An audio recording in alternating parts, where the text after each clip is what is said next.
أعوذ بالله من الشيطان الرجيم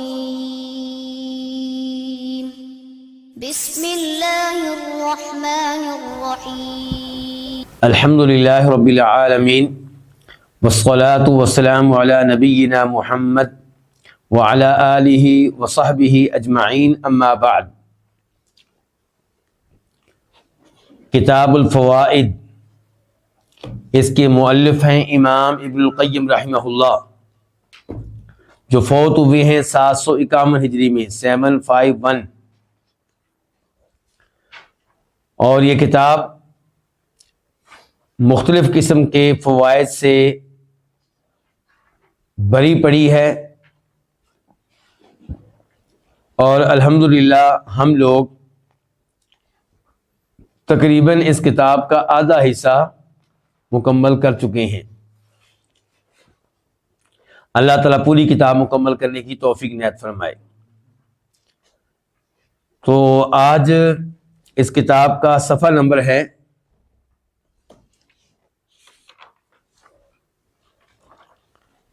143 کتاب کے اس ایڈیشن کے مطابق جس کی تحقیق کی ہے شیخ محمد عزیر شمس رحمہ اللہ نے۔ امام صاحب فرماتے ہیں اذا زہدت القلوب فی مواعظ الدنیا قعدت علی مواعظ الآخرۃ بین اہل تلک الدعوہ۔ جب دل دنیا کے دسترخوانوں سے اعراض کریں، منہ موڑ لیں۔ کس سے منہ موڑ لیں؟ دنیا کے دسترخوانوں سے، مراد دنیا سے، دنیا کے مال سے، دنیا کی زیب و زینت سے، دنیا کی چمک اور دمک سے۔ تو قعدت، تو ایسے دل بیٹھتے ہیں آخرت کے دسترخوانوں پہ، ایسے دل بیٹھیں گے آخرت کے دسترخوانوں پہ، ان کے مابین جن کو یہ دعوت ملی ہوگی۔ کیا مطلب؟ جب آپ دنیا سے اعراض کریں گے، دنیا کے مال سے، دنیا کی زیب و زینت سے اور دنیا کی چمک دمک سے، تو آخرت کے دسترخوانوں پہ آپ کو بیٹھنے کا موقع ملے گا، اور ان دسترخوانوں پہ آپ کے دائیں بائیں وہ لوگ ہوں گے جن کو دعوت دی گئی ہوگی۔ اور وہ کون ہوں گے؟ انبیاء کرام علیہم الصلوۃ والسلام، صحابہ کرام، شہداء، صدیقین، صالحین، اولیاء۔ وَإِذَا رَضِيَتْ بِمَوَائِدِ الدُّنْيَا، اور جب یہ راضی ہو جائیں دنیا کے دسترخوانوں پہ، کون راضی ہو جائیں؟ دل، دنیا والے دل، دلوں کی بات ہو رہی، مراد لوگ ہی ہیں۔ اور جب یہ دل راضی ہو جائیں، مطمئن ہو جائیں، خوش ہوں دنیا کے دسترخوانوں پہ کہ دنیا مل گئی ہے، فاتتھا تلک المواعظ، تو ان سے وہ دسترخوان چھوٹ جائیں گے، ان سے یہ محروم ہو جائیں گے، ان دسترخوانوں پہ بیٹھ نہیں سکیں گے۔ کون سے دسترخوانوں پہ؟ آخر کے دسترخوانوں پہ۔ پیغام کیا دیا امام صاحب نے؟ کہ آپ کے سامنے دونوں راستے ہیں، دنیا لینی ہے دنیا لے لیں، آخرت کمانی ہے آخرت کما لیں۔ دنیا میں رہتے ہوئے کچھ نہ کچھ دنیا کی ضرورت ہر ایک کو رہتی ہے، اتنی دنیا آپ کمائیں، اور زیادہ بھی کمانے میں کوئی حرج نہیں ہے، کما کر اللہ کی راہ میں لگائیں، لیکن دنیا کماتے ہوئے آپ نظر انداز کر دیں اپنے خالق کو، اپنے مالک کو، فرائض و واجبات کو۔ دنیا کمانے کے لیے آپ ارتکاب کریں حرام کا، دنیا کمانے کے لیے آپ سود کا راستہ اختیار کریں، جوے کا راستہ اختیار کریں، چوری ڈاکے کا راستہ اختیار کریں، یتیموں کے مال پہ قبضہ کریں، اپنی بہنوں کی وراثت کے حصے پہ آپ قبضہ کریں۔ یہ کام اگر آپ کریں گے تو یہ کام سارے کیا ہے؟ بہت غلط ہیں، اور ان کی وجہ سے آخرت سے محرومی کا سامنا کرنا پڑ سکتا ہے۔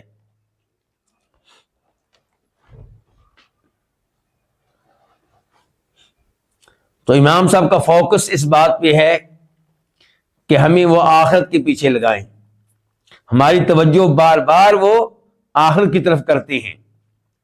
ہم سبق پڑھتے ہیں ایک اور پھر بھول جاتے ہیں، وہ دوبارہ کسی نئے سبق میں نئے سرے سے ہمیں دنیا سے آخرت کی طرف لے جانے کی کوشش کر رہے ہوتے ہیں۔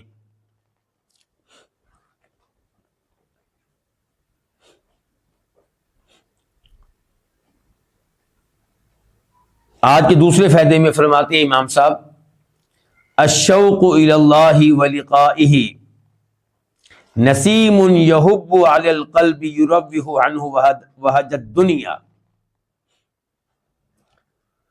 اللہ کا شوق، ولقائی اور اللہ سے ملاقات کا شوق، نسیم یہ وہ ٹھنڈی اور نرم نرم ہوا ہے، یحب علی القلب جو دل پہ چلتی ہے، یروح عنہ وہج الدنیا، اور یہ ہوا دل سے دنیا کی چمک دمک اور دنیا کی حرارت اس کو کیا کر دیتی ہے؟ اس کو کم کر دیتی ہے، اس کو ہلکا کر دیتی ہے۔ اس سے ہمیں کیا پیغام ملا کہ دنیا کی محبت آپ کے دل میں کیسے کم ہو سکتی ہے؟ جواب یہ آیا، جب آپ دل میں محبت پیدا کریں اللہ سے ملنے کی، اللہ کا دیدار کرنے کی، جب اپنے دل میں اللہ کی محبت کو بٹھائیں گے، اللہ سے ملنے کا آپ کو شوق ہوگا، اللہ کو دیکھنے کا آپ کو شوق ہوگا، تو یہ وہ ٹھنڈی ہوا ہے جو جب آپ کے دل پہ چلے گی تو آپ کے دل میں دنیا کی محبت میں کمی آئے گی۔ نسیم ٹھنڈی اور نرم ہوا کو کہتے ہیں، نرم ہوا کو، ایسی ہوا جس کے چلنے سے درخت حرکت نہ کرے، ایسی ہوا جو اپنے آثار چھوڑ کر نہ جائے۔ تو یہ اللہ سے ملاقات کا شوق، یہ وہ نرم ہوا ہے جو دل پہ چلتی ہے اور دل سے دنیا کی محبت، دنیا کی چمک اور دنیا کی حرارت کو کیا کر دیتی ہے؟ کم کر دیتی ہے۔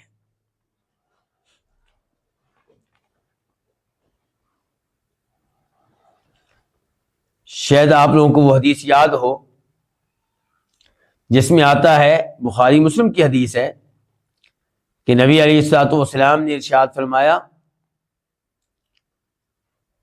14ویں رات تھی، آپ نے کہا 14ویں رات کا یہ چاند دیکھنے میں تمہیں کوئی مشکل تو نہیں پیش آ رہی؟ فرمایا صحابہ کرام میں کوئی مشکل پیش نہیں آ رہی، کوئی رش نہیں ہے، کوئی لڑائی جھگڑا نہیں ہے اس کو دیکھنے میں، کوئی دھکے نہیں پڑ رہے اس کو دیکھنے میں۔ فرمایا کہ جس طرح تم چاند کو آسانی سے دیکھ رہے ہو ایسے ہی تم دیکھ سکو گے کس کو؟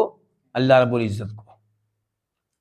لیکن وہاں پہ آپ نے آگے اشارہ دیا، تنبیہ جاری فرمائی، جس کا مطلب یہ تھا، مفہوم یہ تھا کہ اگر اللہ کو واقعی دیکھنا چاہتے ہو، اللہ سے ملاقات کرنا چاہتے ہو، تو 2 نمازیں پابندی سے ادا کیا کرو۔ کون کون سی 2 نمازیں تھیں؟ نماز فجر اور نماز عصر۔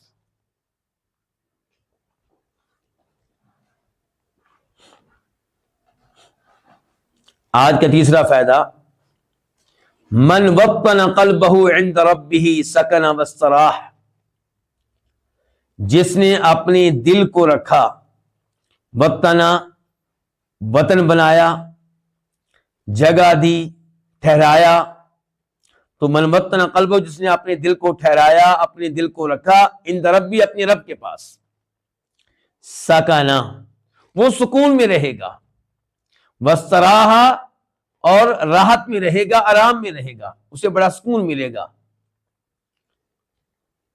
ومن ارسلہ فی الناس، اور جس نے اپنے دل کو لوگوں میں چھوڑ دیا، اضطربا وہ بے قرار رہے گا اور وہ بے چین رہے گا، واشتد بہ القلب اور اس کا اضطراب بڑھ جائے گا۔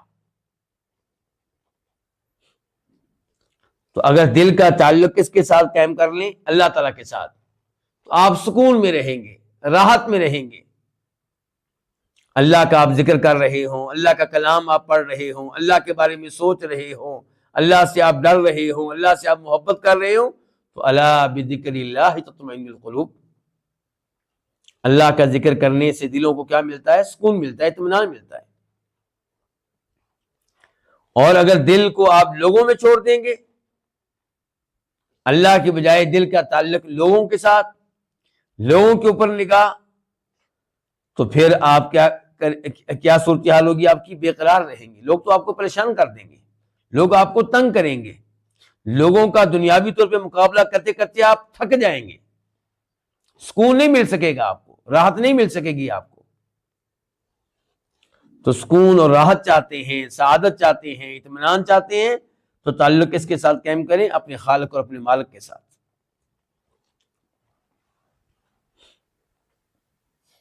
آج کا فائدہ نمبر 4، امام صاحب فرماتے ہیں لا تدخلوا محبت اللہ فی قلب فیہ حب الدنیا، اللہ کی محبت اس دل میں داخل نہیں ہوتی جس میں دنیا کی محبت ہو۔ اللہ کی محبت سے مراد کیا ہے؟ کہ اگر آپ چاہتے ہیں کہ آپ اللہ سے محبت کریں، اگر آپ چاہتے ہیں کہ آپ کے دل میں رب کی محبت موجود ہو، تو پھر اس دل سے نکال دیں کس چیز کی محبت کو؟ دنیا کی محبت کو۔ تو اللہ کی محبت اس دل میں داخل نہیں ہو سکتی جس میں دنیا کی محبت ہو۔ البتہ ایک صورت ہے، دنیا کی محبت بھی ہو اور اللہ کی محبت بھی داخل ہو جائے، اس کی ایک شکل ہے، ایک صورت اس کی بن سکتی ہے۔ وہ کیا کہتے ہیں؟ یہ ایسے ہی ہو سکتا ہے الا کما يدخل الجمل فی سم الابرہ، یہ ایسے ہی ہے جیسے اونٹ داخل ہو سوئی کے ناکے میں۔ اگر آپ یہ سمجھتے ہیں کہ سوئی کے ناکے میں، سوئی کے سوراخ میں انس بھائی اونٹ داخل ہو سکتا ہے، اونٹ کیا بکری داخل نہیں ہو سکتی؟ بکری کیا مرغی داخل نہیں ہو سکتی؟ سوئی کے ناکے میں بڑی مشکل سے ہم داخل کرتے ہیں کیا؟ دھاگا بڑی مشکل سے داخل کرتے ہیں، عورتیں تھک جاتی ہیں۔ تو اس سوئی کے ناکے میں اونٹ داخل ہو سکتا ہے؟ تو جیسے سوئی کے ناکے میں اونٹ داخل نہیں ہو سکتا، ایسے ہی اس دل میں اللہ کی محبت داخل نہیں ہو سکتی جو دل دنیا کی محبت سے آباد ہو۔ اس کا مطلب کیا ہوا؟ کہ اللہ کی محبت دل میں داخل کرنے کے لیے دنیا کی محبت کو کم کرنا پڑے گا، اس کو مغلوب کرنا پڑے گا، اس کو پیچھے کرنا پڑے گا۔ دنیا سے محبت اس قدر کہ دنیا کی چند دن کی زندگی گزر جائے۔ اگر آپ کی دل میں بیگم کی محبت، کسی لڑکی کی محبت چھائی ہوئی ہے، تو وہاں اللہ کی محبت کیسے داخل ہوگی؟ اگر آپ کے دل پہ قبضہ ہے مال کی محبت کا، ڈالر کی محبت کا، پاؤنڈ کی محبت کا، زمین کی محبت کا، سونے چاندی کی محبت کا، تو وہاں اللہ کی محبت کیسے داخل ہوگی؟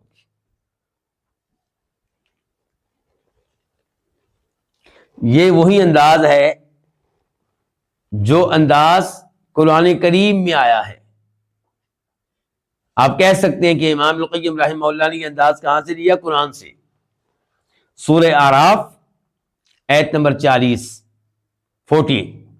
اللہ تعالیٰ فرماتے ہیں ان الذین کذبوا بآیاتنا، بے شک وہ لوگ جنہوں نے ہماری آیتوں کی تکذیب کی، ہماری آیتوں کو جھٹلایا، واستکبروا عنہا، اور ان کو قبول کرنے کی بجائے اپنے آپ کو بڑا سمجھا، تکبر کیا، لا تفتح لهم ابواب السماء، ان کے لیے آسمان کے دروازے نہیں کھلتے۔ کب؟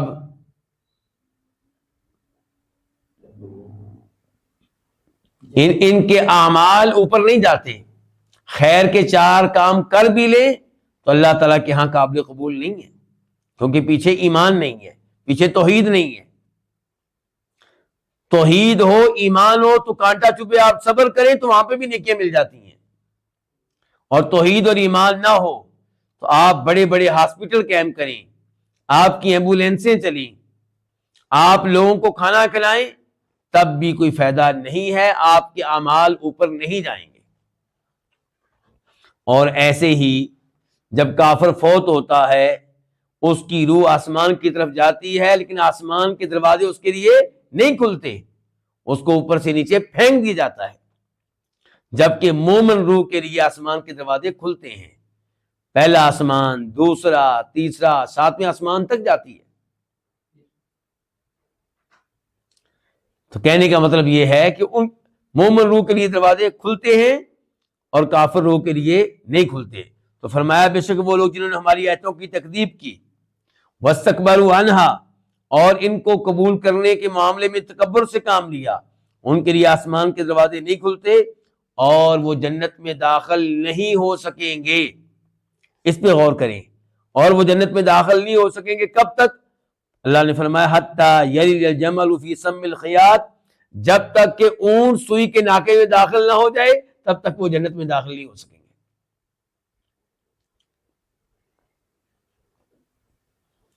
تو اب دیکھیے کہ جو اللہ کی آیات کی تکذیب کرے، کیا اس کا جنت میں داخل ہونا ممکن ہے؟ کوئی چانس ہے اس کا؟ ہلکا سا چانس؟ کوئی بھی چانس نہیں ہے۔ تو اس لیے جنت میں جانے کے لیے ایمان ضروری ہے۔ کوئی کافر جنت میں داخل نہیں ہو سکے گا۔ یہ صاف صاف احادیث ہیں نبی علیہ الصلوۃ والسلام کی۔ اور آپ نے یہودیوں عیسائیوں کے بارے میں کیا کہا تھا؟ اس ذات کی قسم جس کے ہاتھ میں میری جان ہے، جس یہودی عیسائی نے میرے بارے میں سن لیا اور مجھ پہ ایمان لائے بغیر فوت ہو گیا، وہ جہنم میں جائے گا۔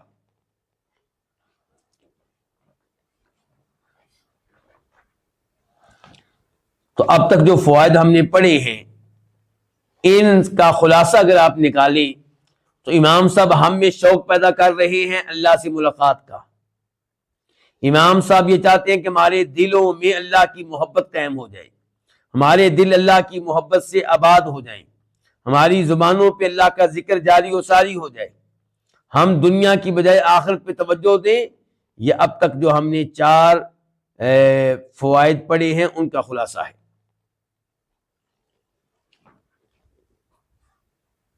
آج کا 5واں فائدہ، امام صاحب فرماتے ہیں وَإِذَا أَحَبَّ اللَّهُ عَبْدًا اصْطَنَعَهُ لِنَفْسِهِ وَاجْتَبَاهُ لِمَحَبَّتِهِ وَاسْتَخْلَصَهُ لِعِبَادَتِهِ۔ اللہ اکبر۔ جب اللہ تعالیٰ کسی بندے سے محبت کرتے ہیں، پہلے تذکرہ ہو رہا تھا بندے کی اللہ سے محبت کا کہ اے بندے، اگر تو چاہتا ہے کہ تیرا دل اللہ کی محبت سے آباد ہو تو اپنے دل سے دنیا کی محبت نکال دے۔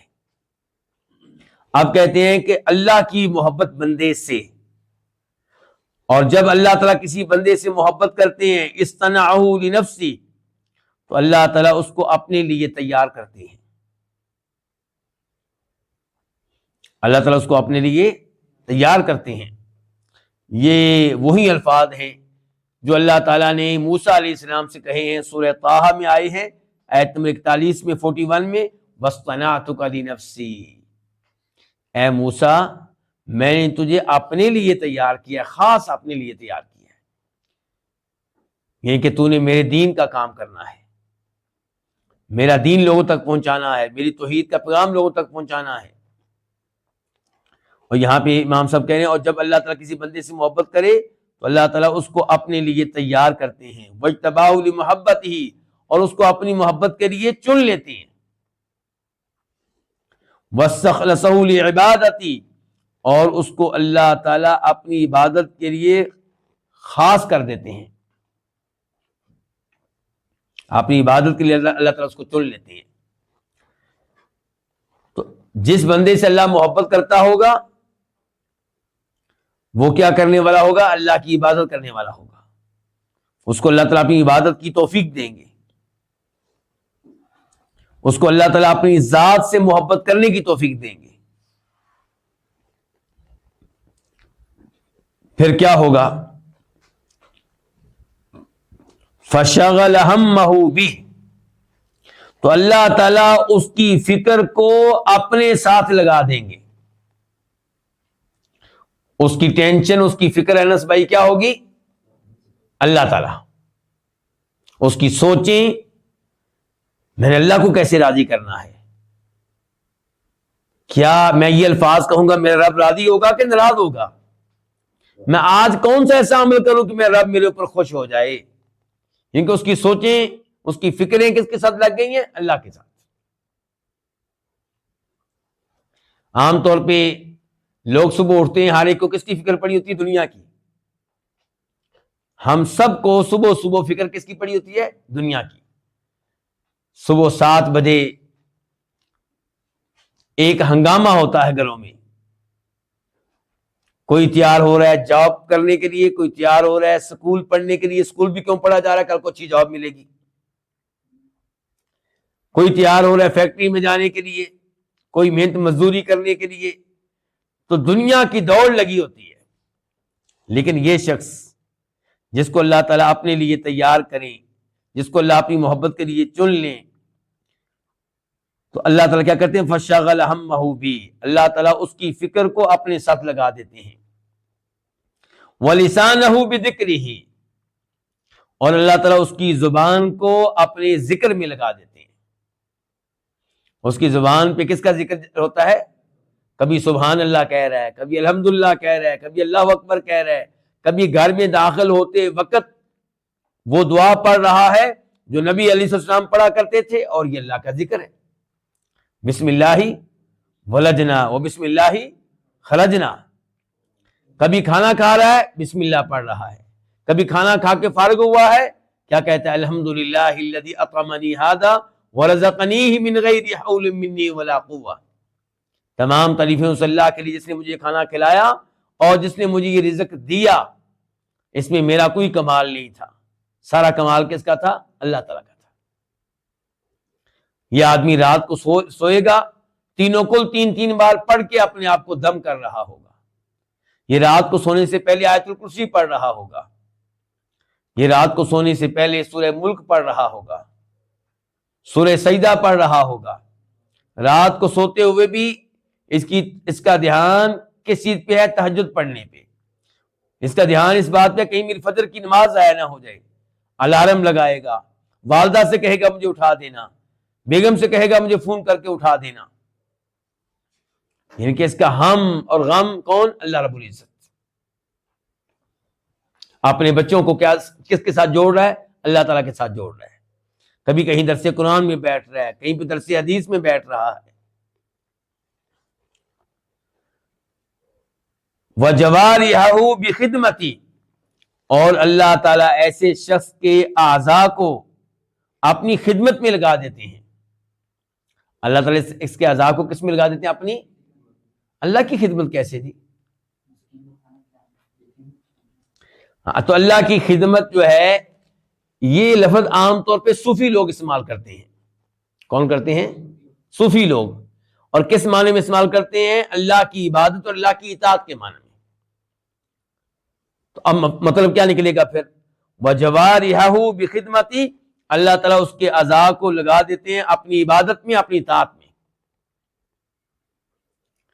اس کے کان وہی آواز سنتے ہیں جو آواز اللہ تعالیٰ کے ہاں ناپسندیدہ نہ ہو، وہی بول، وہی تقریر، اور جس تقریر میں میوزک ہو، جن شعروں کے پیچھے میوزک ہو، جس تقریر میں، جس کلام میں شرک ہو، بدعات ہو، کسی کے اوپر تہمت لگ رہی ہو، تو اللہ تعالیٰ اس کو ایسا کلام سننے سے محفوظ رکھتے ہیں۔ اس کے ہاتھوں کو اللہ تعالیٰ محفوظ رکھتے ہیں حرام پکڑنے سے، اس کے پاؤں کو اللہ تعالیٰ محفوظ رکھتے ہیں حرام کی طرف جانے سے، اس کی آنکھوں کو اللہ تعالیٰ محفوظ رکھتے ہیں حرام دیکھنے سے۔ شاید آپ کے ذہن میں حدیث آ گئی ہوگی، کون سی؟ حدیث قدسی،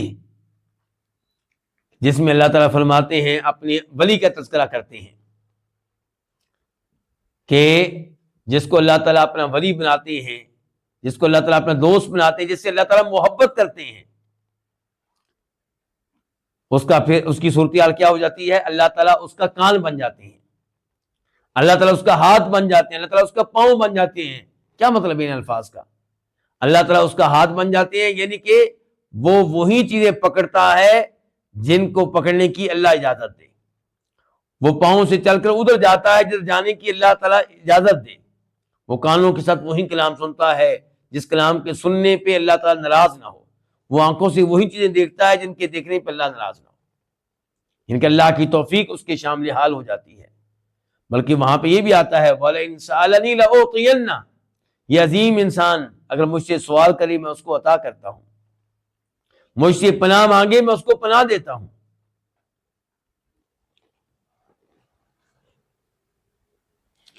تو یہ ہے وہ جس کو اللہ کی محبت مل جائے۔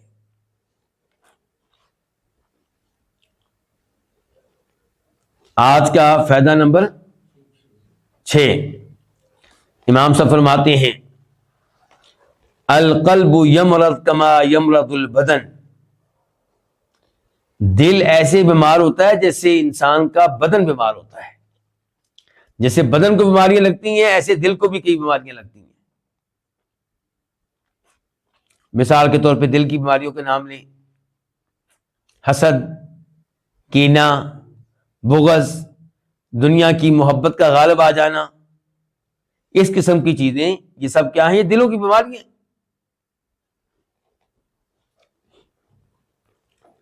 وَشِفَاؤُهُ فِي التَّوْبَةِ وَالْحِمْيَةِ، اور اس کی شفا کس کی؟ دل کی، اس کا علاج، اس کی شفا کس چیز میں؟ فی التوبۃ، توبہ کرنے میں، ان گناہوں کی آپ کیا کریں؟ توبہ کریں۔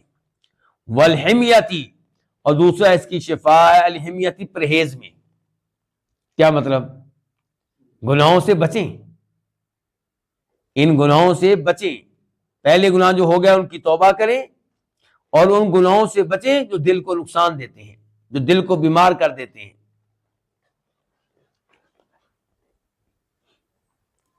وَيَصْدَعُ كَمَا تَصْدَعُ الْمِرْآةُ، دل کو زنگ لگتا ہے ایسے ہی جیسے شیشے کو زنگ لگتا ہے۔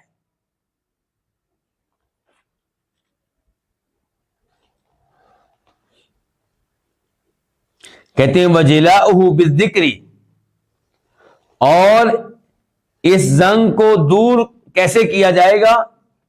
اس دل کو سیکل کیسے کیا جائے گا؟ صاف کیسے کیا جائے گا زنگ سے؟ بالذکر، اللہ کے ذکر کے ساتھ۔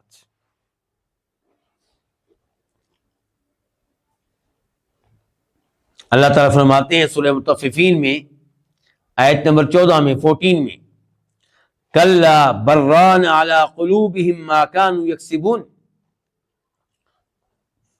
ان کے دلوں میں، ان کو دلوں پہ زنگ لگ چکا ہے۔ ان کے دلوں پہ زنگ کیسے لگا؟ فرمایا ما کانوا یکسبون، جو گناہ یہ کرتے تھے ان گناہوں کی وجہ سے ان کے دلوں پہ زنگ لگ چکا ہے، ان کے دل سیاہ ہو چکے ہیں، میلے ہو چکے ہیں، کام کرنا چھوڑ چکے ہیں۔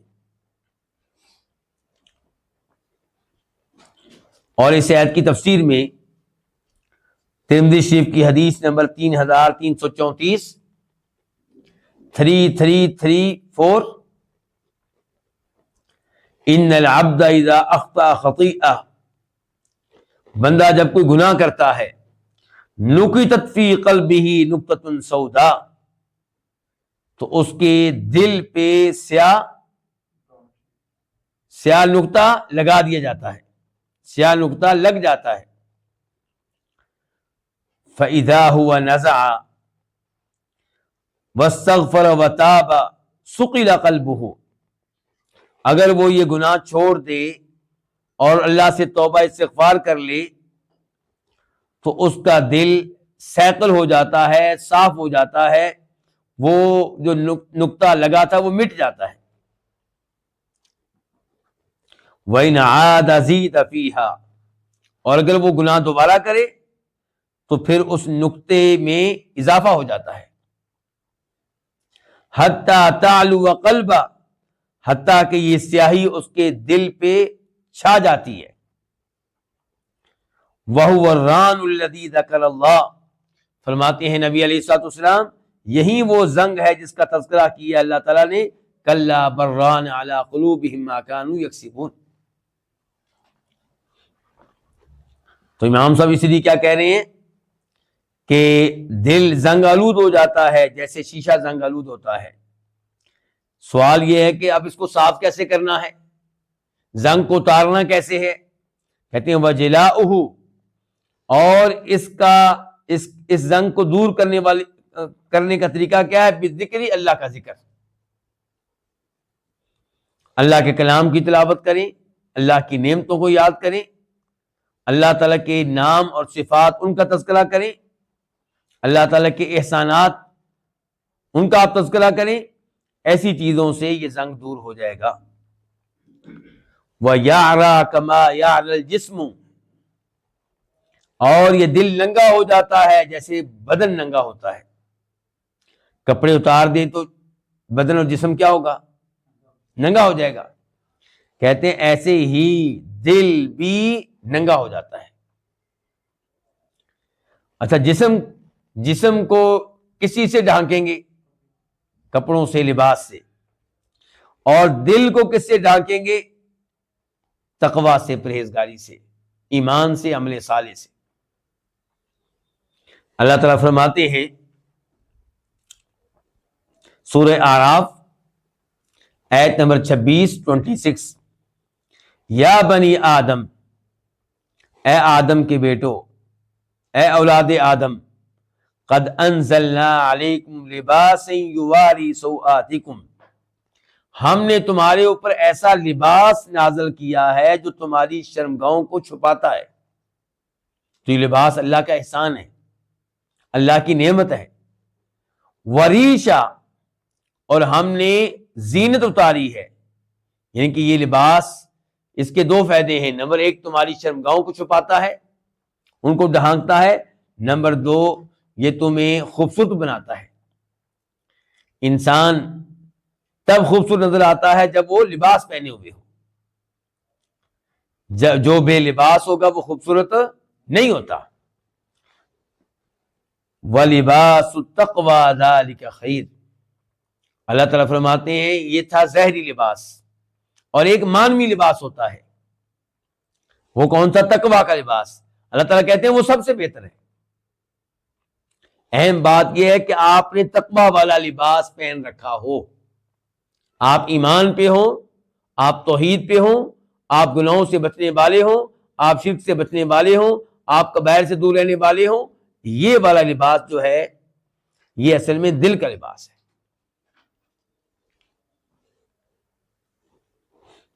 تو امام صاحب کہہ رہے ہیں وَيَعْرَى، اور دل ننگا ہوتا ہے جیسے جسم ننگا ہوتا ہے.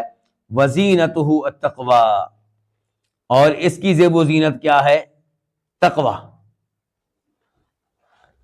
وَيَجُوعُ وَيَظْمَأُ كَمَا يَجُوعُ الْبَدَنُ، یہ دل بھوک میں مبتلا ہوتا ہے، پیاس میں مبتلا ہوتا ہے جیسے ہمارا بدن بھوک میں مبتلا ہوتا ہے. ہاں جی، بدن کو بھوک لگے تو انس بھائی کیا کرتے ہیں پھر؟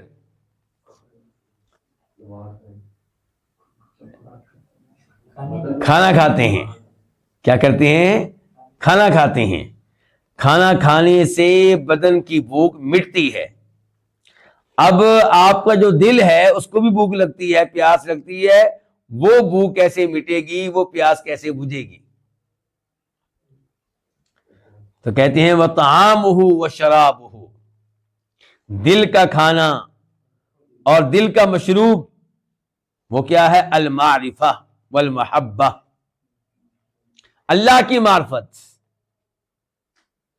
آپ اللہ کے نام یاد کریں، ان کا معنی مفہوم سمجھیں، ان سے آپ کو اللہ کا تعارف ملے گا، آپ کو پتا چلے گا اللہ کون ہے. جب آپ سیکھیں گے اللہ کے نام رحمان کو، تعارف کیا ملے گا کہ اللہ رحمتیں کرنے والا ہے. جب آپ سیکھیں گے اللہ کا نام غفور، اللہ کا تعارف کیا ملے گا؟ اللہ گناہوں کو بہت بخشنے والا ہے. جب آپ سیکھیں گے اللہ کا نام تواب، تعارف کیا ملے گا؟ اللہ بہت توبہ قبول کرنے والا ہے. جب آپ سیکھیں گے اللہ کے نام الشافی، پتا چلے گا شفا کس کے ہاتھ میں ہے؟ اللہ کے ہاتھ میں ہے.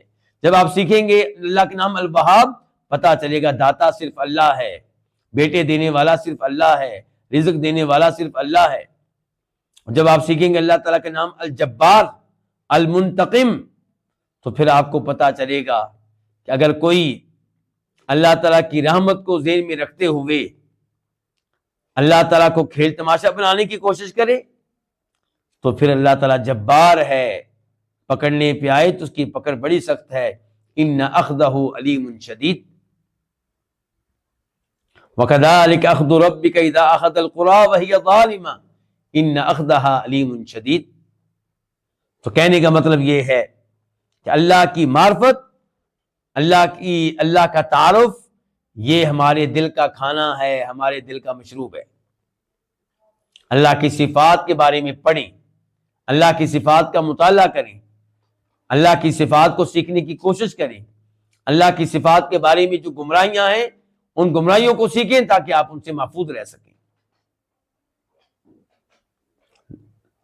اللہ تعالیٰ کے بارے میں پڑھیں، اور اللہ کا سب سے زیادہ تعارف کس میں ہے؟ قرآن میں۔ اللہ نے قوم نوح کے ساتھ کیا کیا، اللہ نے فرعون کے ساتھ کیا کیا جو کہتا تھا انا ربکم الاعلی، میں تمہارا سب سے بڑا رب ہوں۔ اللہ تعالیٰ کی پھر نعمتیں دیکھیں، اللہ نے بنی اسرائیل پہ کیا کیا نعمتیں کی۔ کبھی من سلوا آ رہا ہے، کبھی بادل ان کو سایہ فراہم کر رہے ہیں، کبھی پتھروں سے ان کے لیے پانی نکل رہا ہے، کبھی سمندر ان کے لیے راستہ بنا رہا ہے۔ تو یہ سب کیا ہے؟ یہ اللہ کا تعارف ہے۔ اللہ کے بارے میں سوچیں، غور کریں، اللہ کی نشانیوں پہ غور کریں، آسمانوں پہ غور کریں۔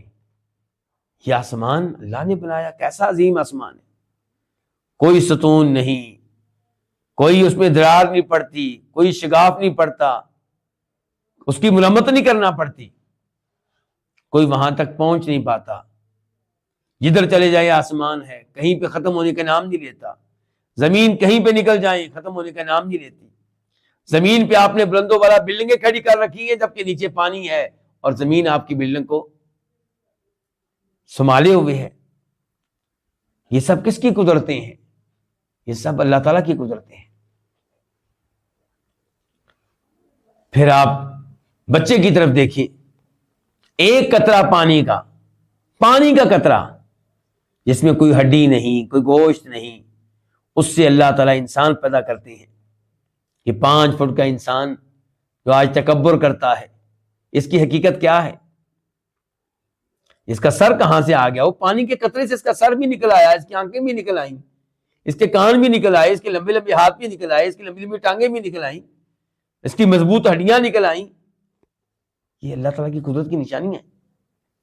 تو اس انداز سے جب آپ اللہ تعالیٰ کے بارے میں سوچیں گے، معلومات لیں گے، تو آپ کے دل کی پیاس بجھے گی، بھوک مٹے گی۔ والمحبہ، اور ایسے ہی اللہ سے محبت کریں گے تو تب آپ کے دل کی پیاس بجھے گی اور بھوک مٹے گی۔ اللہ تعالیٰ سے محبت انسان کو کرنی چاہیے، بلکہ سب سے بڑھ کے کرنی چاہیے۔ آج نبی علیہ السلام سے محبت کے موضوع پہ گفتگو ہوتی ہے اور ہونی چاہیے، بار بار ہونی چاہیے، لیکن سوال یہ ہے کہ اللہ کی محبت کے تعلق سے گفتگو کیوں نہیں ہوتی؟ نبی علیہ السلام تو دنیا میں آئے اس لیے تھے تاکہ ہمیں اللہ کے ساتھ جوڑیں، تاکہ ہمیں بتائیں کہ آپ لوگ اللہ کی محبت کو کیسے حاصل کر سکتے ہیں، کیسے اللہ کی محبت کو پا سکتے ہیں، کیسے آپ اللہ کے محب بن سکتے ہیں، اور کیسے آپ اللہ کے محبوب بن سکتے ہیں۔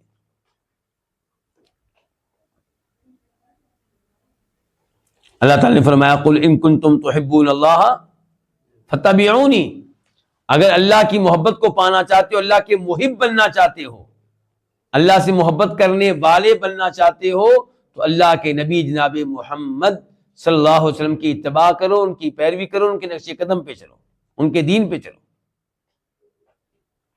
اس سے اللہ کی محبت ملے گی۔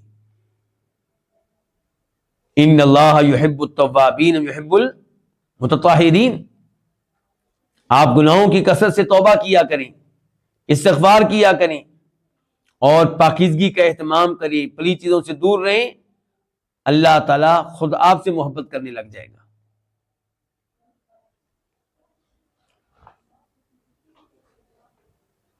تو جیسے جیسے آپ اللہ تعالیٰ سے محبت کریں گے، ویسے ویسے آپ کے دل کو سکون ملے گا، سعادت ملے گی، راحت ملے گی، خوشیاں ملیں گی، اور اس کی بھوک مٹے گی، اس کی پیاس بجھے گی۔ والتوکل، اور آپ کے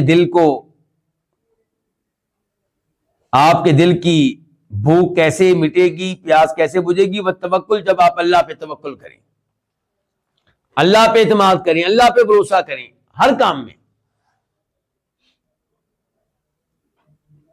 شادی میں نے کر لی ہے، لیکن اولاد کون دے گا؟ اللہ دے گا۔ میاں بیوی کا تعلق قائم ہو جانا یہ ایک سبب ہے، اولاد تب ملتی ہے جب اللہ چاہے۔ سبب کو اختیار کریں اور اس کے بعد اعتماد، توکل، بھروسہ کس پہ ہو؟ اللہ تعالیٰ پہ۔ آپ نے کسی نئے کاروبار کا آغاز کیا ہے، محنت کریں، انسانی وسائل کو اختیار کریں کاروبار کو کامیاب بنانے کے لیے، لیکن یقین یہ ہو کہ کامیاب تب ہوگا جب اللہ تعالیٰ چاہے گا۔ اللہ پہ توکل، اور اللہ پہ توکل کرنے کا ہمیں بار بار قرآن حکیم میں حکم دیا گیا ہے، بلکہ یہاں تک کہا گیا وَمَن يَتَوَکَّلْ عَلَى اللَّهِ، جو اللہ پہ توکل کرے اللہ اس کے لیے کافی ہو جاتا ہے۔ صحابہ کرام رضوان اللہ علیہم اجمعین کو جب بتایا گیا غزوہ احد کے بعد، وہ صحابہ کرام جو پریشان تھے، جو زخمی تھے، جسم بھی زخمی، دل بھی زخمی تھے۔ کیوں؟ 70 لوگ شہید ہو چکے ہیں اور کتنے لوگ زخمی ہیں، پریشانیاں ہی پریشانیاں ہیں۔ ان حالات میں پتہ چلا کہ کفار مکہ جو واپس مکہ جا رہے تھے وہ دوبارہ سے مدینہ پہ حملہ کرنا چاہتے ہیں، تو آپ علیہ السلام نے اعلان کیا کون ہے جو ہمارے ساتھ چلے، ہم ان کا مقابلہ کرنے کے لیے جا رہے ہیں۔ اور یہ بھی کہا گیا ہمارے ساتھ وہی چلے جو احد کی لڑائی میں شریک ہیں۔ کتنی ازمائش ہے۔ آپ کی جگہ پہ کوئی اور کمانڈر ہوتا تو کیا کہتا؟ دوسرے لوگوں سے کہتا کہ بھئی شرم کرو، تم لوگ جنگ میں شریک نہیں ہوئے ہو، اب تم آؤ، یہ تو بیچارے بڑے پہلے ہی تھکے ہوئے ہیں، پہلے ہی پریشان ہیں۔ لیکن نہیں، آپ نے کہا وہی لوگ آئیں گے جو احد کی لڑائی میں شریک ہوئے ہیں۔ اور صحابہ کرام نکلے۔ اللہ تعالیٰ فرماتے ہیں وَقَالُوا حَسْبُنَا اللَّهُ وَنِعْمَ الْوَكِيلُ، انہوں نے کہا کہ ہمارے لیے اللہ ہی کافی ہے اور ہم اللہ ہی پہ توکل کرتے ہیں، اعتماد کرتے ہیں۔ اور وہ کتنی اچھی ذات ہے جس پہ توکل کیا جائے، اعتماد کیا جائے، بھروسہ کیا جائے۔ اور یہ الفاظ صحابہ کرام نے اس موقع پہ کہے، اور ابراہیم علیہ السلام نے کب کہے تھے؟ جب ان کو آگ میں ڈالا جا رہا تھا۔ کیا پڑھ رہے تھے؟ حسبنا اللہ ونعم الوکیل۔ تو یہ ہے اللہ پہ توکل، اللہ پہ اعتماد، اللہ پہ بھروسہ۔ یہ اللہ پہ توکل ہوگا تو آپ کے دل کی بھوک مٹے گی، پیاس بجھے گی۔ والانابہ، دل کی خوراک، جسم کی خوراک ایک ہوتی ہے۔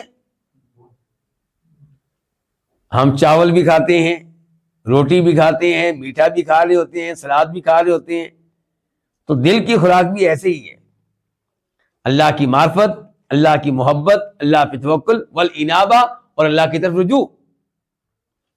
وَأَنِيبُوا إِلَىٰ رَبِّكُمْ، اللہ تعالیٰ فرماتے ہیں سورہ زمر میں اپنے رب کی طرف رجوع کرو۔ تو ہر معاملے میں اللہ ہی کی طرف رجوع کرنا چاہیے۔ اور آخر میں والخدمہ، اور یہ کہ اللہ کی خدمت کریں۔ اور بتا چکا ہوں اللہ کی خدمت سے مراد کیا ہے؟ اللہ تعالیٰ کی عبادت اور اللہ تعالیٰ کی اطاعت، اللہ کے احکام کو تسلیم کرنا، جن چیزوں کو اللہ نے حرام قرار دیا ہے ان سے دور رہنا۔ اور بتا چکا ہوں خدمت کا لفظ، اللہ کی خدمت، یہ الفاظ عام طور پہ قرآن و حدیث میں تو ایسا لفظ ملے گا ہی نہیں۔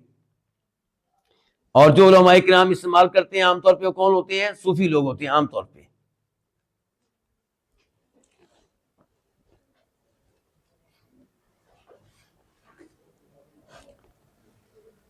آج کا فائدہ نمبر 7، امام صاحب فرماتے ہیں ایاک والغفلۃ عمن جعل لحیاتک اجلا، اس ذات سے غافل رہنے سے بچو، اس ذات کے بارے میں غفلت میں مبتلا ہونے سے بچو۔ کون سی ذات؟ جس نے آپ کی زندگی کا ایک وقت مقرر کیا ہے،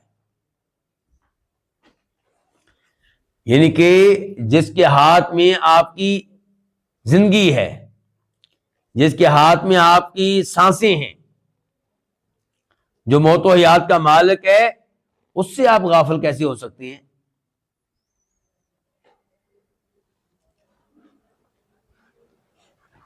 یہاں پہ پہلے میں ایک آیت آپ کے سامنے رکھنا چاہوں گا، سورہ اعراف آیت نمبر 205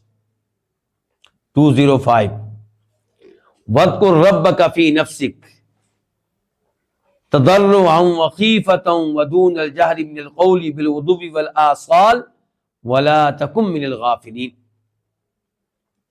اللہ تعالیٰ کہہ رہے ہیں اپنے دل میں اپنے رب کا ذکر کرتے رہو،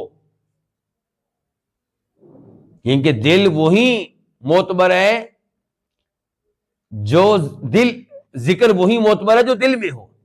ایسا نہ ہو کہ آپ زبان سے اللہ کا ذکر کر رہے ہو اور دل کچھ اور سوچ رہا ہو، دل کا دھیان کہیں اور پہ ہو، دل کی توجہ کسی اور طرف ہو۔ نہیں، وَاذْكُرْ رَبَّكَ فِي نَفْسِكَ، اللہ کا آپ ذکر کریں اپنے دل میں، تضرعاً گر گڑاتے ہوئے، وخیفتاً اور اللہ سے ڈرتے ہوئے، دل میں اللہ کا خوف ہو، اللہ کا روب ہو، ودون الجہر من القول اور آواز بہت اونچی نہ ہو۔ اللہ کا ذکر کب کب کریں اس طرح؟ بالغدو والآصال، صبح و شام، صبح و شام اللہ کو یاد رکھیں۔ ولا تکم من الغافلین، اور کسی بھی شکل میں آپ اللہ سے غفلت برتنے والوں میں سے نہ بنیں۔ ہر وقت اللہ کا ذکر آپ کی زبان پہ ہو، آپ کے دل میں ہو، کبھی وہ تلاوت کرنے کی شکل میں، کبھی نماز پڑھنے کی شکل میں، کبھی اللہ کی راہ میں صدقہ خیرات کرنے کی شکل میں، کبھی اللہ سے توبہ کرنے کی شکل میں، کبھی اللہ سے استغفار کرنے کی شکل میں، کبھی اذان دینے کی شکل میں، اور کبھی اپنی اولاد کو اللہ تعالیٰ کے ساتھ جوڑنے کی شکل میں۔ کبھی آپ رات کے اذکار پڑھ رہے ہوں، کبھی آپ صبح کے اذکار پڑھ رہے ہوں، اور کبھی آپ ہر نماز کے بعد جو اذکار پڑھے جاتے ہیں وہ پڑھ رہے ہوں، کبھی آپ درود شریف پڑھ رہے ہوں، اور کبھی آپ لا الہ الا اللہ پڑھ رہے ہوں، کبھی سبحان اللہ، کبھی الحمدللہ، کبھی اللہ اکبر۔ اس انداز سے آپ ہر وقت اللہ کا ذکر کر رہے ہوں اور کبھی بھی اللہ سے غافل نہ ہوں۔ اللہ سے آپ کیسے غافل ہوں؟ آپ کا خالق ہے، آپ کا مالک ہے، آپ کا رازق ہے، آپ کے سارے امور کی تدبیر کرنے والا وہ ہے۔ آپ کا کوئی کام اس کی مشیت کے بغیر نہیں ہو سکتا، آپ کا کوئی کام اس کے ارادے کے بغیر نہیں ہو سکتا، پھر آپ اس سے کیسے غافل ہوتے ہیں؟ تعجب ہے تجھ پہ اے انسان۔ تو کہتے ہیں ایاک والغفلۃ عمن جعل لحیاتک اجلا، آپ اس ذات سے غفلت سے بچیں جس نے ایک وقت مقرر کر دیا ہے لحیاتک، آپ کی زندگی کے لیے، وَلِأَيَّامِكَ وَأَنفَاسِكَ أَمَدًا، اور جس نے ایک مدت مقرر کر دی ہے آپ کے دنوں کی اور آپ کے سانسوں کی۔ اللہ اکبر۔ اللہ جانتے ہیں کہ ہم نے دنیا میں کتنے دن رہنا ہے، صرف سال نہیں جانتے، دن بھی جانتے ہیں۔ اللہ کو وہ سانس بھی معلوم ہے جو ہم نے دنیا میں لینی ہے، خود سانس لینے والے کو کوئی پتہ نہیں۔ مجھے اور آپ کو پتہ نہیں ہے کہ میں ایک دن میں کتنے سانس لیتا ہوں، اور اس کو پتہ ہے ہماری سانسوں کا، اور یہ بھی پتہ اور یہ بھی معلوم ہے کہ ٹوٹل کتنی سانسیں اس نے دنیا میں لینی ہیں۔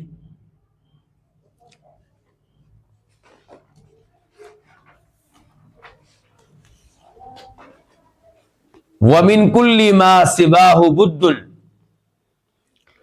اس کے سوا ہر ایک سے استغنا ہو سکتا ہے، بے نیازی ہو سکتی ہے۔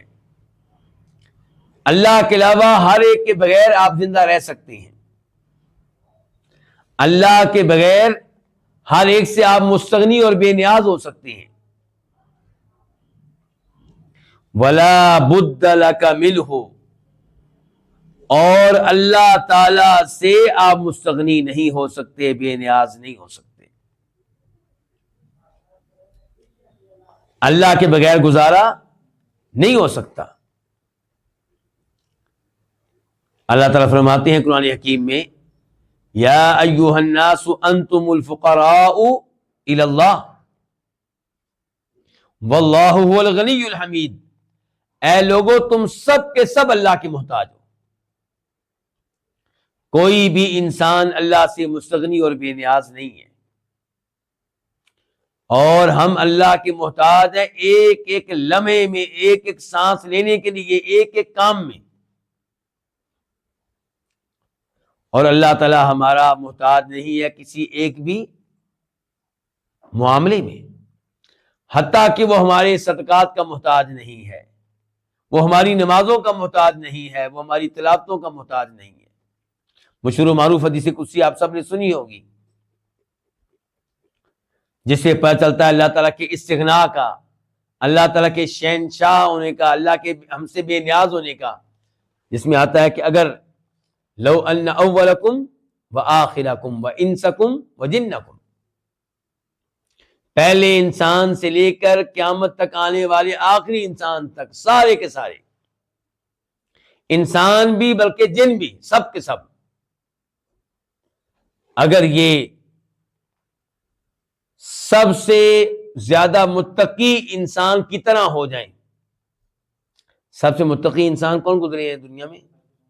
محمد رسول اللہ صلی اللہ علیہ وسلم۔ اگر سارے کے سارے جناب محمد صلی اللہ علیہ وسلم کی طرح متقی، پرہیزگار، اللہ کی عبادت کرنے والے ہو جائیں، اللہ سے ڈرنے والے ہو جائیں، فرمایا اس سے میری بادشاہت میں کوئی اضافہ نہیں ہوگا۔ یہ ہے وہ شہنشاہ، یہ ہے شہنشاہ، اس کو کہتے ہیں شہنشاہ۔ اور فرمایا اگر تم سب کے سب، جو تم میں سے سب سے برا ہے، سب سے گندا ہے، سب سے فاسق و فاجر ہے، اس کی طرح ہو جائیں، وہ کون ہو سکتا ہے؟ مثال کے طور پہ ابلیس لے لیں آپ۔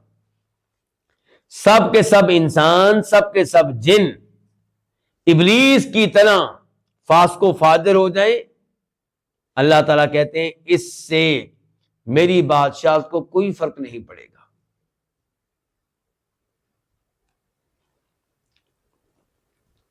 یہ اللہ تعالیٰ کا استغنا، اور ہم ہر لمحے اللہ تعالیٰ کے محتاج ہیں، ایک ایک لقمہ کمانے میں بھی اللہ کے محتاج ہیں، کمانے کے بعد ان پیسوں سے غلہ حاصل کرنے میں اللہ کے محتاج ہیں، غلہ ملنے کے بعد اس غلے کو پکانے میں بھی اللہ کے محتاج ہیں، اور پکنے کے بعد اس کو توڑنے میں بھی اللہ کے محتاج ہیں، توڑنے کے بعد اس کو زبان میں ڈالنے میں بھی اللہ کے محتاج ہیں، ڈلنے کے بعد نیچے معدے تک پہنچانے میں بھی اللہ کے محتاج ہیں، اور معدے میں اس لقمے کے حل ہو جانے میں بھی اللہ کے محتاج ہیں، اور گندگی کی شکل میں اس کے نکلنے میں بھی اللہ کے محتاج ہیں۔ جس کے دونوں ہاتھ نہ ہو اس کے لیے کھانا کھانا ناممکن ہو جاتا ہے،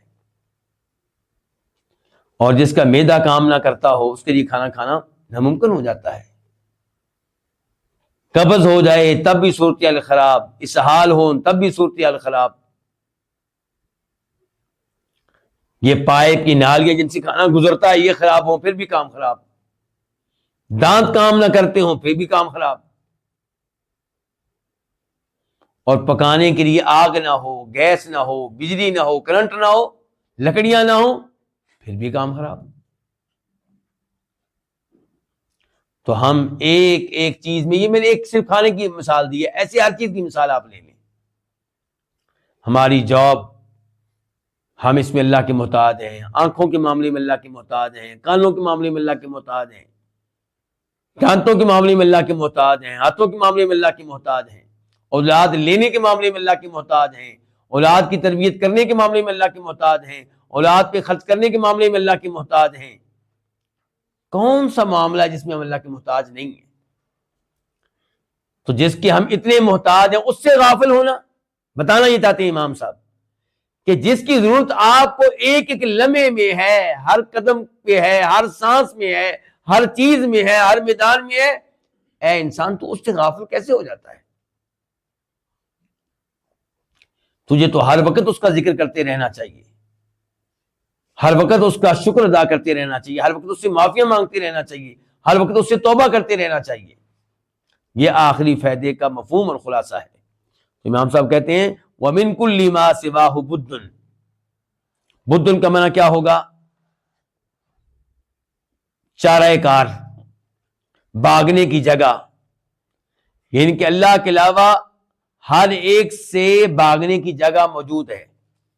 اللہ سے ہر ایک سے بھاگ کر آپ کسی اور جگہ جا سکتے ہیں، چھپ سکتے ہیں، پناہ لے سکتے ہیں۔ ہر ایک سے آپ مستغنی اور بے نیاز ہو سکتے ہیں، ہر ایک سے آپ رشتہ داری توڑ سکتے ہیں، دوستی توڑ سکتے ہیں، بیگم کو بھی طلاق دے سکتے ہیں، والدین سے بھی بے نیاز ہو سکتے ہیں، اولاد سے بھی آپ بے نیاز ہو سکتے ہیں۔ وَلَا بُدَّ لَكَ مِنْهُ، لیکن اللہ تعالیٰ سے آپ مستغنی اور بے نیاز نہیں ہو سکتے، اس کے بغیر کوئی چارہ کار نہیں ہے، اس سے بھاگنے کی کوئی جگہ نہیں ہے۔ فَفِرُّوا إِلَى اللَّهِ، لوگوں اللہ سے بھاگ کر اللہ ہی کے پاس پہنچ جاؤ۔ اللہ رب العزت سے دعا ہے کہ اللہ تعالیٰ ہمیں ہر دم اپنا ذکر کرنے کی توفیق دے، اور اللہ تعالیٰ ہمیں غفلت کے مرض سے بچائے، اور اللہ تعالیٰ ہمیں لمحہ بلمحہ اپنا ذکر کرنے کی، اپنا شکر ادا کرنے کی توفیق دے۔ رب اعنی علی ذکرک و شکرک و حسن عبادتک، اے اللہ ہماری مدد کر تاکہ ہم تیرا ذکر کر سکیں، تیرا شکر ادا کر سکیں اور تیری بہترین عبادت کر سکیں۔ وآخر دعوانا الحمدللہ رب العالمین۔